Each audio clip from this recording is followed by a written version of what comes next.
Kita login ke Cortex seperti biasa. SPT tahunan bagi ASN, TNI, dan Polri. Gimana caranya ya? Yuk mari kita lihat tutorialnya. Untuk lapor SPT ada 3 langkah yang perlu dilakukan. Yang pertama unduh bukti potong, yang kedua buat konsep SPT, dan yang ketiga isi SPT dan lapor hingga terbit bukti penerimaan elektronik. Sekarang kita buat konsep SPT, isi, dan lapor. Kita login ke Cortex seperti biasa. Di laman utama ini, kita cek dulu nama wajib pajak, apakah sudah benar atau belum. Selanjutnya kita pilih menu surat pemberitahuan atau SPT, kita pilih surat pemberitahuan. Pada laman ini kita langsung saja klik buat konsep SPT.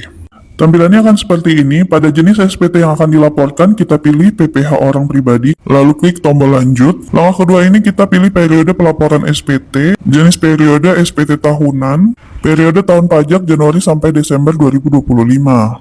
Lalu klik lanjut. Langkah ketiga ini kita pilih model SPT, pilih normal. Selanjutnya kita klik buat konsep SPT. Setelah berhasil membuat konsep SPT, tampilannya akan seperti ini. Kita langsung saja klik tombol pensil atau tombol lihat. Nah, tampilannya akan seperti ini. Di header ini ada sumber penghasilan, kita pilih pekerjaan. Lalu metode pembukaan atau pencatatan, pilih pencatatan. Selanjutnya kita klik posting SPT untuk menampilkan data perpajakan kita.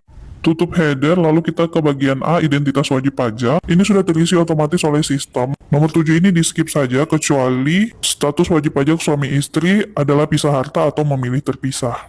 Kita lanjut ke B, ikhtisar penghasilan neto. Di bagian 1A, apakah menerima penghasilan dalam negeri dari pekerjaan? Kita jawab ya. Karena jawab ya, nanti kita harus mengisi lampiran 1 bagian D.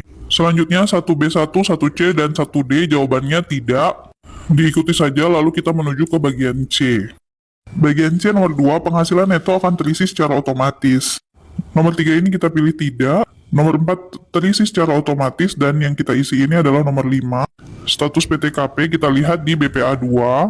Nomor 6 dan 7 terisi secara otomatis. Nomor 8 kita pilih tidak. Lalu kita lanjut ke bagian D, kredit pajak. 10A, apakah ada PPh yang dipotong oleh pihak lain? Kita pilih ya.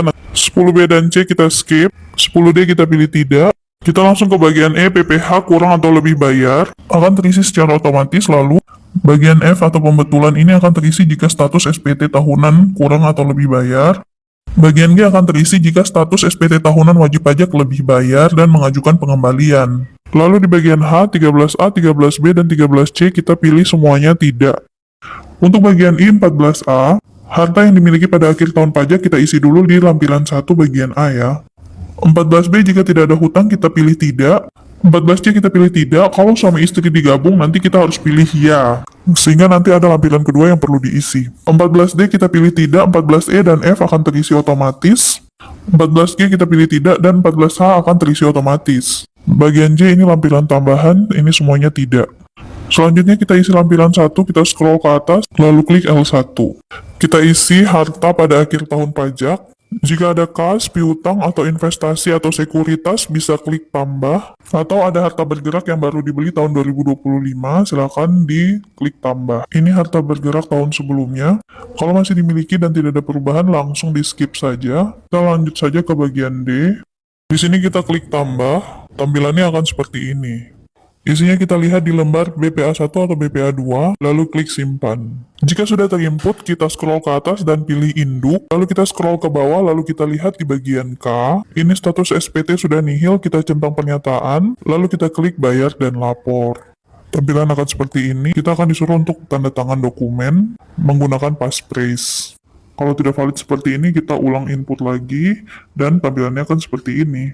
Setelah sukses, tampilannya akan seperti ini. Kita scroll ke atas, kita pilih periode Januari sampai Desember 2025.